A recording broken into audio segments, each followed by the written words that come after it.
A police detective named Mark is investigating the murder of a woman whose body was discovered on an abandoned train track at the start of the movie. After identifying the corpse, the police learned that the woman had no relatives or close friends besides her old grandmother. Mark investigates the case further and discovers that although the grandmother's hospital bill had been paid 3 days earlier, the woman had been murdered 8 days earlier. Surprisingly, the DNA of the suspect who paid the bill matches that of the deceased woman, according to the police. How, Mark wonders, was the lady able to pay the bill 8 days after she passed away? The dead woman walks in to meet Mark, revealing that she is still alive and well, which is a further shock. Her DNA and fingerprints match those on the discovered dead body, proving the police did not make a mistake in their identification. This is when we learn that a serial killer from a parallel universe threw the dead body into their reality. The lady is dead in one and alive in the other because these two universes are distinct from one another. Inspector Mark still hasn't figured out how the portal between the worlds operates or how to apprehend the other world's serial killer. The scene returns to April 8, 2008, with Han high school student Mina travels home through a downpour. She is horrified to see her father lying in a pool of blood when she gets inside. On the father's broken watch, we can see that it is 9:35 p.m. In another location, young detective Mark discovers that his father has been struck by a car. He is later given the death certificate in the hospital. Section Chief O looks into the murder at Mina's house. A repairman who was at the house earlier that day is identified by fingerprints. He just so happens to be Mark's dad. He is no longer on the list of suspects because he has passed away. Following an investigation, Chief O discovers that the father of Mina asphyxiated after being strangled and then struck on the head. A necklace that was taken from the home's jewelry box served as the murder weapon. Mark receives a box containing the clothing his father was wearing when he passed away after his body is cremated. The same necklace that was used as the murder weapon falls out when Mark picks up his father's jacket. The show jumps ahead to the year 2020, where we are now. Someone rolls a suitcase along a set of train tracks on a rainy night. Blood is coming out of the suitcase in small dribbles. Mark is a police detective, and Mina is now employed as a prosecutor, as can be seen in the background. They frequently collaborate on cases and are well acquainted. The truth about Mina's father's passing has been kept a secret from her by Mark. One day, while out on patrol, Mark and his partner Kim Jin-woo come across a criminal leaving in a car. The detectives pursue him and eventually find themselves on some abandoned train tracks. The criminal eventually manages to get his vehicle stuck in the tracks at Mukkyung Station. As the criminal continues to boast that nothing will happen to him, Mark helps him out of the vehicle. The moment he starts screaming, Mark realizes the car's wheel has come to a stop on a human skeleton. Mark releases the criminal, who makes a hasty attempt to flee as a result of the shock. He stumbles upon a tote bag that accidentally opens and spills out a second skeleton as he attempts to climb a steep hill. The forensics team discovered 4 human skeletons at Mukkyung Station by morning, all of which were in duffel bags and had identically fractured skulls. Due to the absence of CCTV cameras, it is believed that the station, which was shut down 5 years ago, serves as a serial killer's garbage disposal. Lee Eun-min, an expert in forensics and an old friend of Darwin's, claims that it will be challenging to identify the victims because they are all very decomposed. However, based on the jewelry, they all seem to be female.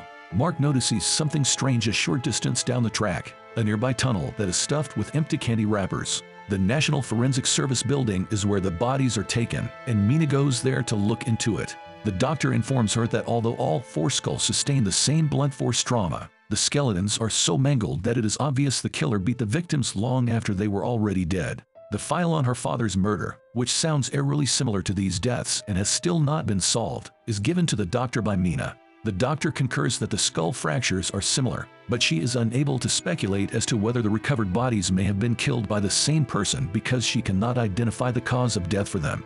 Mark shows Mina the CCTV footage from the shop that sells the candy whose wrappers he discovered at Mukkyung Station when she gets home. He recognized Lee Wook, Mina's former stepbrother, as the person purchasing the candy. A man stops by some train tracks near Mukkyung Station to remove candy from his pocket and discard the wrapper. He starts tossing dirt over the dead cat's body with his bare hands as soon as he sees it.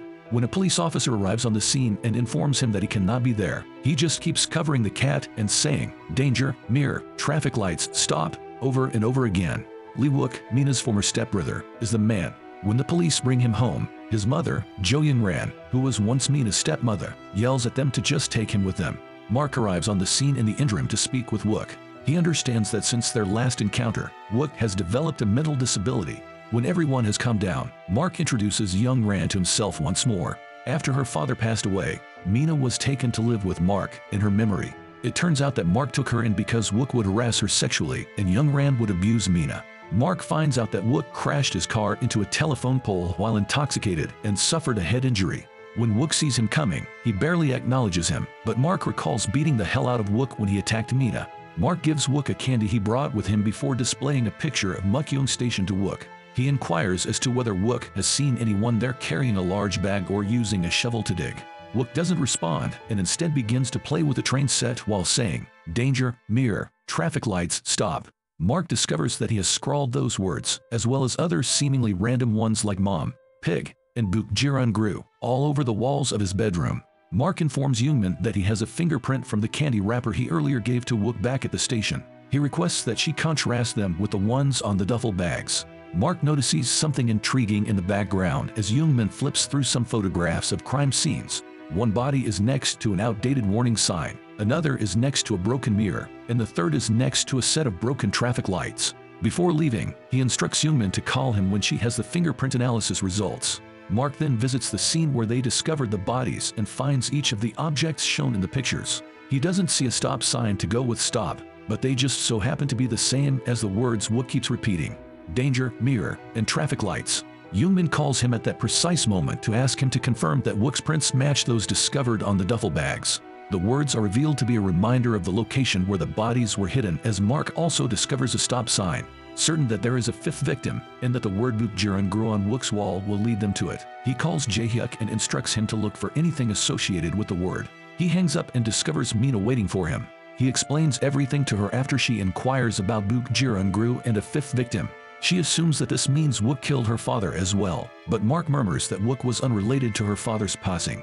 He continues by saying that Wook's accident has changed him from the person he was 12 years ago. However, Mina is no longer paying attention because she has caught sight of a flyer for Chinese food delivery from Buk Jiran Gru on the wall. Unaware that Wook had snuck away from his mother and was outside digging yet another hole, they split up to search for a fifth body. When Mark suddenly develops a headache and hears a train, the sound quickly passes, but Wook uses his shovel to strike Mark in the head and render him unconscious. Mina is currently in the deserted station, tracing more Buk Jiran Gru flyers to a plastic garbage can that catches her attention. She lifts the lid to reveal a duffel bag containing a young woman's body. Wook knocks Mark out and then follows the glow of Mina's flashlight to find her. The old clock on the station tower suddenly begins to tick, and as the minute hand moves toward 9:35 p.m., on the ground, Mina discovers a train ticket for February 14, 2020. A train that shouldn't be there is about to crash down on an injured Mark as he slowly rises up on the track. Just as the train is about to pass him, he leaps off the tracks. Mina hides when she hears Wook approaching inside, but he quickly locates her when her phone buzzes. Wook attacks her with his shovel after she accuses him of killing those women. A short while later, Mark discovers Mina with Wook still looming over her. He seizes Wook and begins to strike him. Taking out a gun, Mina confronts Wook and demands to know why he murdered her father. Wook is so brain damaged that he is unable to even name the victim. As Mark listens to her tell Wook that she's going to kill him, tears well up in his eyes. He admits that Wook did not kill her father, sensing that the time has come to be honest. He reveals to her that the murderer, who was actually Mark's father, perished as he fled the crime scene. He also describes to her how he discovered the murder weapon, the necklace of her late mother, in his father's possessions. When the police show up on the scene and remove Wook, their conversation is cut short. As Youngmin analyzes the scene close to the fifth victim, Mark sits pitifully. On the victim's left side of the neck, there is a noticeable burn scar. According to Youngmin, the woman was killed in the same manner as the other bodies and Mina's father.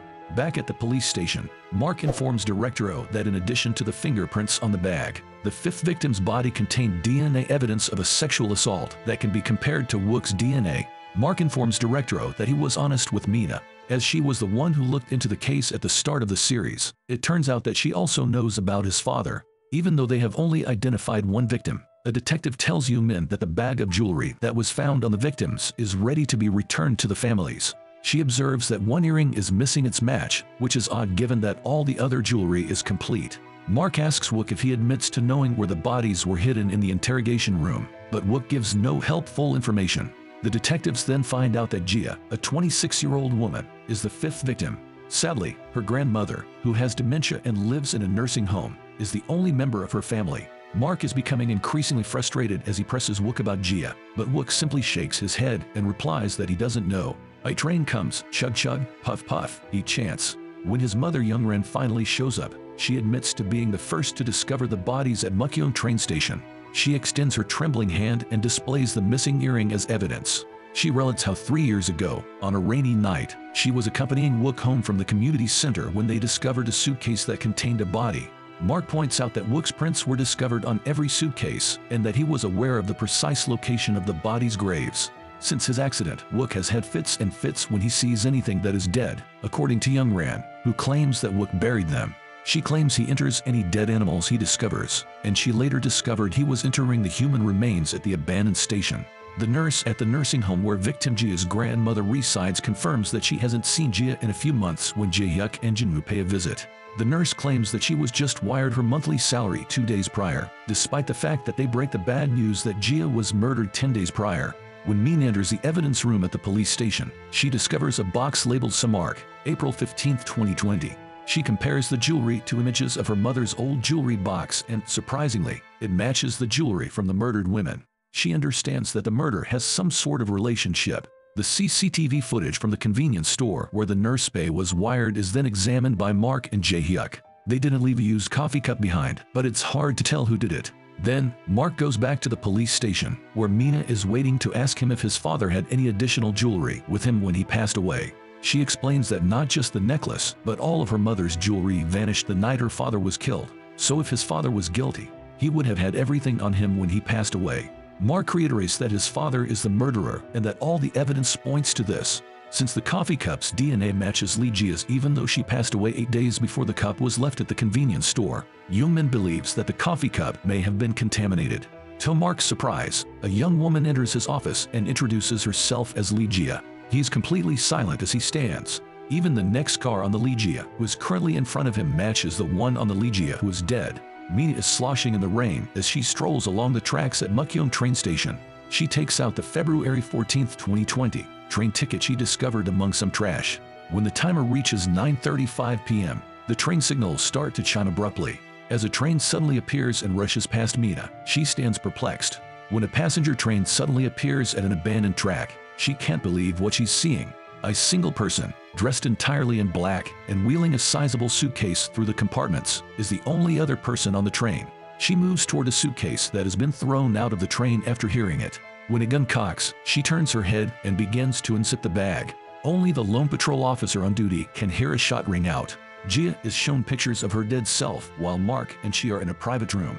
A call from Jae-hyuk further exacerbates the situation as she attempts to process what she is seeing.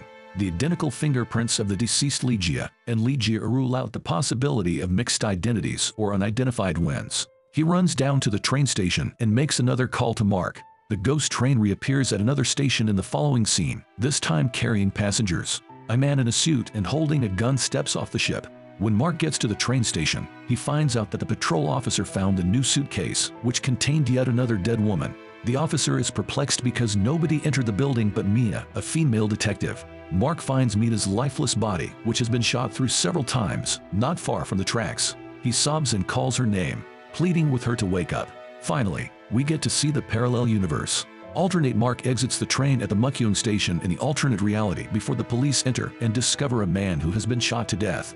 Then, after injecting himself with drugs, he flees into a bathroom stall where he pulls out his phone from a pocket and his ID falls out, identifying him as the same detective as the first Mark. Jae-hyuk discovers a flyer from Mukyeong Church in the victim's suitcase when he returns to the original universe. The church flyer is then used to lift some of the fingerprints. In a flashback, we see that Mina used the last minute of her life to call Mark and inform him that the person responsible for her father's murder was the one behind the Mukyeong station case. Mark takes the file on Mina's father from his desk. He can see from the case photos that the Mukyeong station case victims were wearing all of Mina's mother's jewelry, which vanished 12 years ago. The serial killer's most recent victim's fingerprints have been chemically erased, but Jae-hyuk notes that the fingers are stained with a dye used on car seats during a meeting to review the evidence. The fact that victim 6 was not donning any of the stolen jewelry from 12 years ago sets her apart from other victims. Jae-hyuk then informs Mark that the church flyer's 3 right-hand fingerprints were copied.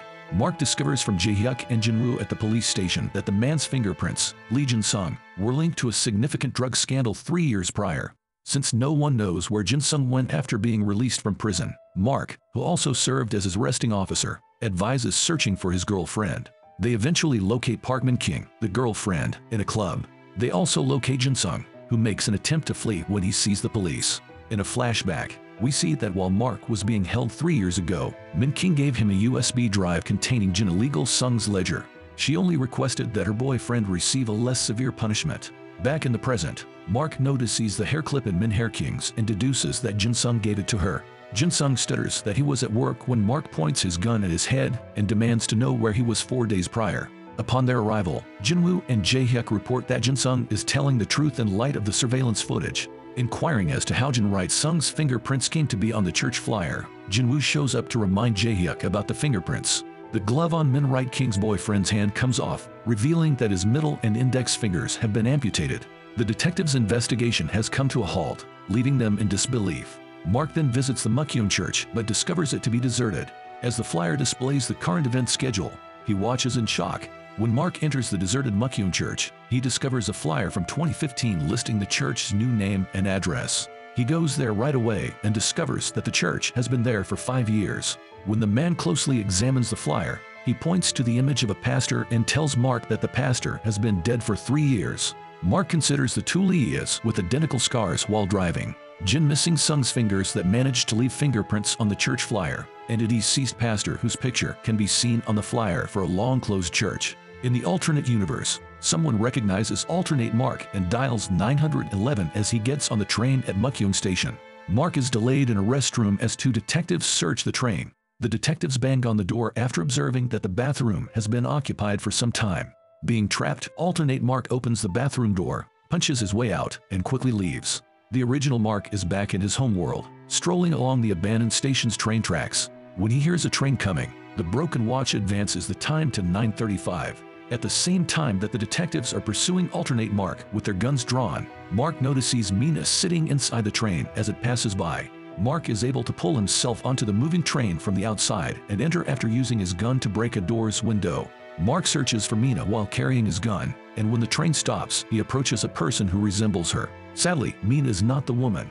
In order to catch the incorrect Mark, the detectives show up right on cue. Mark escapes during the ensuing panic, but not before dropping his case photos. When Mark gets off the train, he's surprised to find himself in the busy Mukkyun station. He's arrived in the alternate reality. Mark flees the station into crowded streets as the detectives close in. He halts in front of Mukkyun Church, which contrasts markedly with its deserted setting in Mark's universe. A church flyer that looks familiar is given to Mark by the pastor, who just so happens to be still alive. When a police van pulls up, Mark is forced to flee. A warning shot is fired when Mark pauses to catch his breath. He turns around to see a detective who resembles Mina exactly. Then, as Mark is being taken into custody, he notices Mina's badge. Although her full name is the same, she works as a police officer in this reality. Lee Jin-sung, a drug trafficker, is charged with murder after Mina slides a picture of him. Prior to this murder, Lee Jin-sung, alternate Mark's alleged supply of illegal drugs, was the subject of an investigation. Mark is unable to see how the evidence implicates him in the crime. He insists that he doesn't use drugs and agrees to any bodily tests that might be necessary to support this claim. He continues, when they compare the bullet from his gun with the one from Legion body, Sung's, they'll know for sure that he isn't the culprit. The tests and analysis confirm Mark's innocence, as expected, which further perplexes the officers and enrages Mina. Mina resentfully releases Mark from his handcuffs in his cell and expresses her shame that he is a fellow police officer. She has no idea that he is not the Mark from this world who abuses drugs. When Mark finally gets to work, his co-workers give him a disapproving look. When Mark looks through the 2008 murders files, he discovers that this location was the exact location of the 2008 murder in his home country. Only in this world was his father falsely accused of killing the victim. Legion crime scene is where Mina is at the moment. She enters the crime scene and searches the apartment, surprising Yoon-min with her presence. A hair clip is later discovered by Yoon-min under the bed. Mark is waiting outside the forensics lab in the meantime, and he welcomes Yoon-min when she enters. Mark recalls Mina's accusation as he studies the photos of Legion murder songs and inquires of Yoon-min whether he could have killed someone given his reputation for corruption and illegal drug use. Insisting that he didn't kill Lee Jin-sung in a phone call to her on the day of the murder, Yoon-min reminds him that he made that call. Mark understands that his alternate self did not murder the drug lord. She displays the hair clip to him. Mark remembers the girlfriend's name, Park Min-king, and it's the same hair clip she wore in his world. When Min examines Legion Kal-sung's history after her encounter with Yoon-min, she discovers a repeating number that belongs to Jin girlfriend. Sung's the next day, Mark visits replacement Park Min-king at her house and presents her with a picture of Lee Jin-sung. He soon discovers that Lee Jin alternate Sung's Min-king is married with a child on the way and has no acquaintances. A USB that Min-king shared with Mark in his world is hanging from Min rear-view King's car's mirror as Mark leaves the house. Knowing that Min-king is related to Jin-sung in some way, Mark makes the decision to confront her. Min-king feels a sharp pain in her stomach and is taken to the hospital right away. In a flashback, we see Jin-sung pleading with Min-king on the phone, threatening to tell her husband about them and pleading with her not to leave him for another man. Jin-sung asked Min-king to remain on the line as the doorbell rang. Min-king heard the altercation and gunshot over the phone. Back in the present, Min-king reveals that Jin-sung allegedly saw a dead body inside a suitcase on the day of his murder. In a flashback, it is revealed that Jin-sung was horrified by the suitcase contents. As he tried to flee, Mark the replacement caught up with him and cornered him. The sixth victim of this serial killer was witnessed by Jin-sung, and backup Mark followed the killer's suitcase onto the train. Mark then deduces that the sixth victim, alternate Jin-sung, and real Mina, were both killed because they had seen what was in the bag. Later that evening, Mark has a nightmare about someone hobbling up to his house. He wakes up and quickly hides when he hears an intruder. When Mark sees the man's face after grabbing him and placing him on the bed, he freezes. His father is here. Mark retreats in disbelief. It turns out that his father is still a living person. The television show then cuts to a flashback.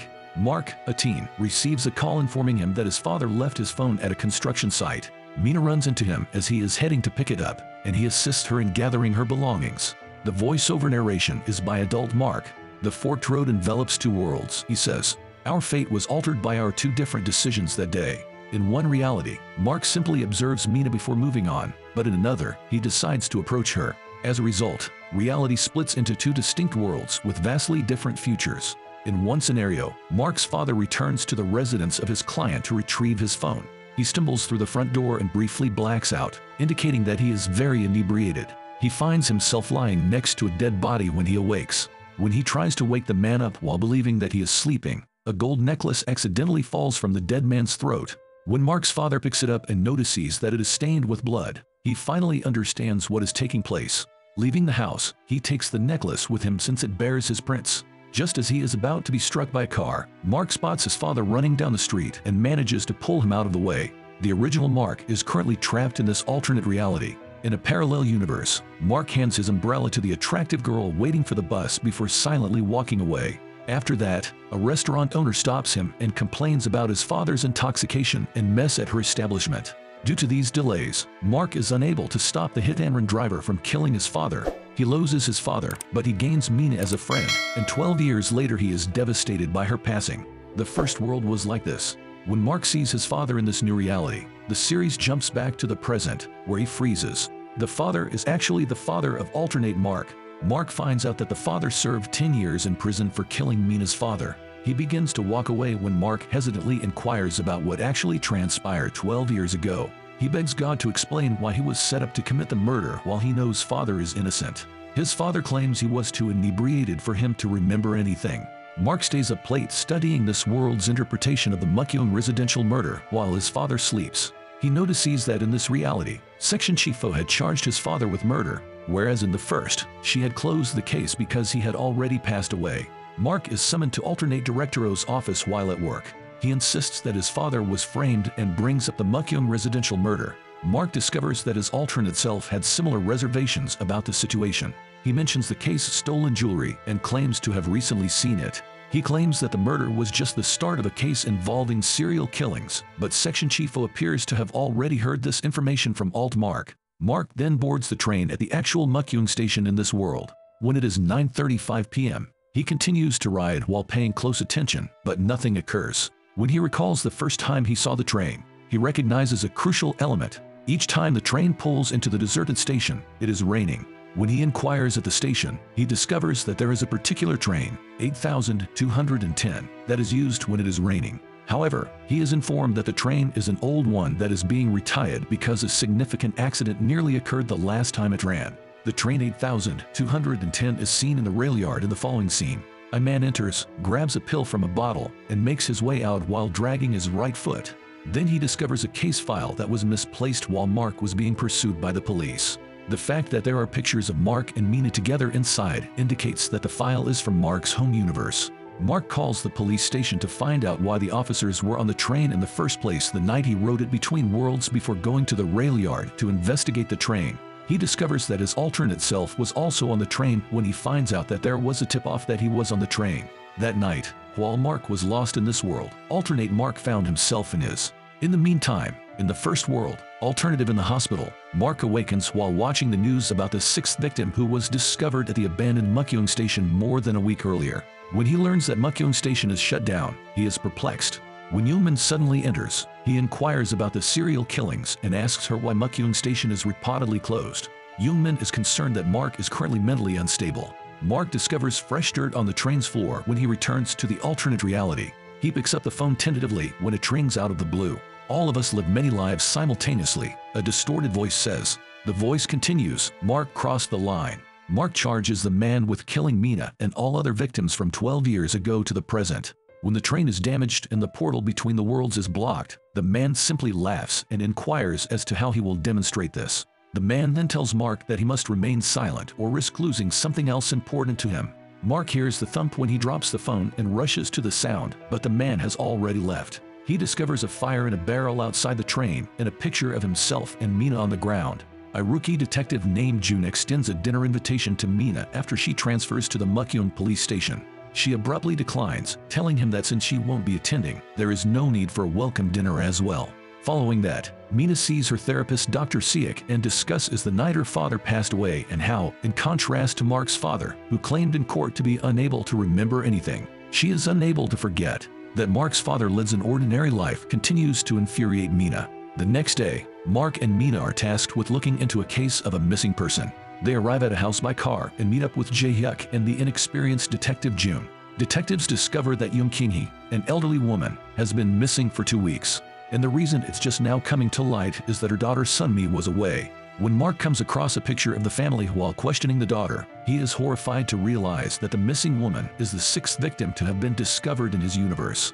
Sunmi affirms that her mother worked at an auto parts factory, and he recalls that they discovered dye from making car seats on her fingers. Sunmi recognizes the handwriting on a note that Jae-hyuk discovers outside as belonging to the tenant of her mother's guest house. The detectives discover that King-hee frequently got into arguments with her tenant because he neglected to pay the rent. Before moving in, the tenant was an ex-convict who frequently threatened to kill people while intoxicated. The other detectives are told by Mark that King-hee is dead but that they won't find her body and must therefore find the murderer without it. Alternate Mark examines the case file for the sixth victim discovered at Mukyoung Station in the original world. Alt Mark's eyes narrow as he examines a ruby earring, and there is a note stating that no jewelry taken in connection with the Mukyoung residential murder was discovered on the victim. In a flashback, we see alternate Mark beating Lee Jin-sung in the parallel universe while also picking up the ring that accidentally fell out of Jin's pocket. Sung's the ring had fallen out of the suitcase, and Jin-sung had stumbled when he said there was a woman's body inside. Mark and Jae-hyuk travel to King Place-hee's tenants of employment, the landscaping business, in the alternate universe. He hears them inquiring about him to his boss, and he drives off in the company truck. Jae-hyuk and Mark pursue him but soon give up. In the meantime, June discovers a bill from a retailer of kitchen appliances at King Residence-hee's and informs Mina of it. She calls Mark and informs him that on the day King-hee vanished, the tenant bought a meat-cutting machine. The moment she hears something, she says that she believes the tenant is returning before the line cuts out. Back at King House he's quickly, Mark. Mina stealthily makes her way back to the tenant's home, stopping to grab an empty soju bottle to use as a weapon. The tenant charges through the door, slams into her, and kicks her ferociously as she clings to his leg as he flees. When Mina enters the tenant's home, she discovers it to be on fire and thick with smoke, but Mark gets there in time to help Mina escape to safety outside. She tries to return inside to gather any proof of King murder, but Mark commands her emphatically to stay outside. They all start looking for the tenant on foot as she pulls away. When the tenant notices Mark approaching, he attacks him, pins him down, and starts to strangle him with his bare hands. Mark freezes in shock when he first sees his face. It's Jinwoo, but not the gentle, kind detective Mark is accustomed to seeing. Jinwoo is knocked off of Mark by Jae-hyuk, and as he is being handcuffed, he cries out that he didn't steal anything. In the original world, at the same time, Jinwoo visits alternate Mark in the hospital and discovers him roughly into the wall before Yoonmin separates them. The meat chopping machine is discovered by Mina and Yoonmin in the parallel universe, and a luminol spray reveals that the blade is stained with blood. After that, the blood is sent for analysis. In the interrogation room, Jinwoo is waiting to be questioned, and Mark wonders if he might actually be the culprit. This Jinwoo has a lengthy criminal history, which includes a felony assault case from when he was a young adult. Jinwoo snaps that Mark had falsely accused him of robbing him 4 years prior as Mark enters the interrogation room. After looking through Jin file, Woo's Mark informs the group that Jinwoo did not murder his landlord before leaving to report to Director O. Mina walks into the director's office as Mark is about to explain to her why he doesn't believe Jinwoo is guilty. He informs the director that Jinwoo is not a suspect because he was only recently released from prison 6 months. She claims that Yoon Kingi has only been missing for 2 weeks, but Mark is unable to provide any information regarding the other murders, which all took place within the last 3 years while the real Jinwoo was imprisoned. Instead, he clarifies that Kingi is the most recent victim of a series of serial killings that he is independently looking into. Mina exits the office and prowls the hallways of the station. Just then, she receives a call from a person identified only as the woman in her phone. A woman starts throwing things at her as she hides behind a wall, and she suddenly remembers this. She doesn't answer the call, but when she goes outside, a car is waiting for her. Then, as he is leaving for work, Mina's therapist, Dr. Siak, discovers her in his waiting area. She nervously informs him that the woman visited her, and as she recalls the woman yelling at her, she stares at the scars on her wrist. She is being comforted by the doctor. Back in the parallel universe, Mark requests that Jun read Jin file.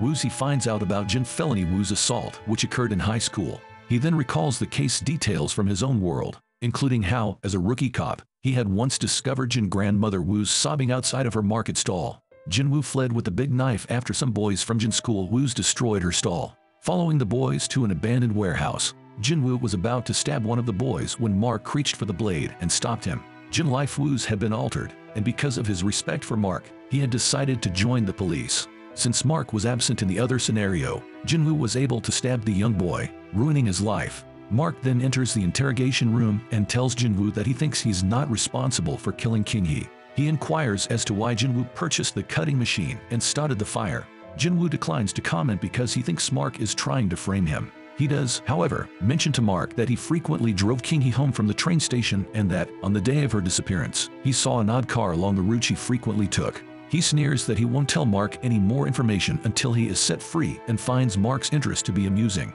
Mina is given a ride to the crime scene by Mark. He arrives and takes the shortcut where Kingi would have been that evening. Just off the path, he discovers her cell phone. Mark tells Mina that Jinwoo would have no reason to attack her when they live in the same house, despite the fact that it appears that this is where Kingi was taken. Additionally, the meat cutter's DNA results are in, and the blood on it is from an animal. In the meantime, Jinwoo succeeds in getting out of his prison. After hearing about it, Mina questions why Jinwoo, if he's innocent, would work so hard to get away. Jinwoo allegedly threatened to punish anyone who harmed those he loved, according to Mark. Mark understands that Jinwoo is searching for the person or people who killed his grandmother. Mark and Mina discover a digital camera in Jinwoo's truck as Jae-hyuk and Jun investigate the structure housing Jinwoo's grandmother's market stall. It features images of a house from the inside and outside at all hours of the day. Jae-hyuk informs Mark over the phone that the building where Jinwoo's grandmother and other vendors operated their stalls ran into some issues with the company in charge of the area's redevelopment last year. One of the company's employees, Jinwoo's grandmother, was seriously hurt during a violent protest.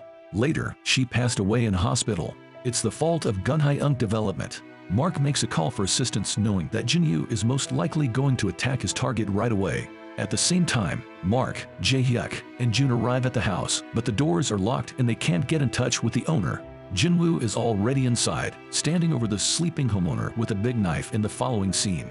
As Mark enters the room, Jinwoo raises the knife, but he is grabbed by the arm. However, he is flung across the room. Jae-hyuk enters the room and fires on Jinwoo through the doorway as Jinwoo continues to attack Mark. Immediately after Mina enters and turns on the lights, she observes that the owner is still in bed. At the same time that they all realize she has already passed away, Mark identifies her as Jo Young-ran, Mina's controlling stepmother. Young-ran is wearing a necklace when Mina suddenly notices it. It was once her mother's, and her mother's initials can still be seen on the back. Thank you for watching. Why don't you consider subscribing while you're here? We have the best recaps around and would love to have you part of our community. Thank you and see you in the next one.